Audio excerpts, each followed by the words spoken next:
On the design aspect, I think this is a very pleasing car to look at. We've seen a few bits of the we've seen the exteriors, and I think it nicely sort of it looks like a mature car.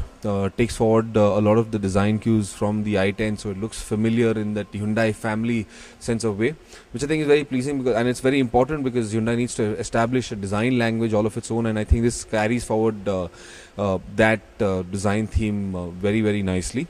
On the outside, I like the bumpers look very strong, very nice element over there. I like the side profile as well, makes it look a large car, like a large car, and it's not a very tall boy design like the Santro, for instance, or even the i10. So it's got this nice, very nice planted, secure stance rather, that should inspire a lot of confidence and should attract a lot of consumers as well.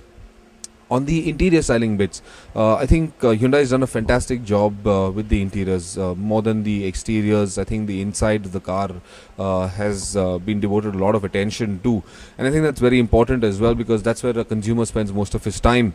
The dashboard is very nicely designed and very nicely styled. It looks premium, it feels premium, it is premium. So for those people looking to upgrade themselves from an i10 to the Grand i10, this is definitely a remarkable step forward for them. I like the space inside the car. Very good headroom, very good knee and leg room, and especially for the rear passengers. I think this will start an all-new trend of chauffeur-driven cars in that segment, because of that rear bench space. Definitely within urban areas, if you have to drive about 20-25 kilometers one way, it definitely is very spacious for 3 passengers at the rear end. Lots of knee room in that rear cabin as well, so I think that's very impressive for a small car like this. Package that falls under the 4-meter bracket. I think it's very vital today to have that kind of space, and Hyundai managed to achieve that. It's a very big achievement for that matter. On the whole, the i10 felt very comfortable, refined to drive as well. I quite like the diesel engine. The 4-cylinder diesel is a very, how would I say it? It's a very linear, it's a very effortless performer. I like the way the engine feels progressive in its power and torque delivery.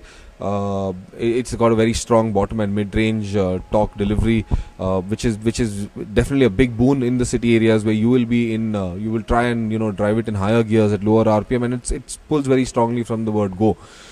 So I think as an urban car to be used in the city, it's an absolutely brilliant package. We still have to assess what the ride quality and handling is entirely, but I don't see a problem with that either. I quite like the steering as well. I think that was another fantastic revelation to us. Nicely weighed, very fairly precise, but very comfortable, very safe and secure. And I think that the assurance of security that you get with this car will be very important and very vital to a consumer who's looking for something of that sort in a small car. Small cars, as you know, are not considered the safest lot, and I think this car, takes that to a whole new level, which I think is a very good point. As well as the features in this car, ABS for security, airbags as well. I think it's a very vital step for a consumer in that segment.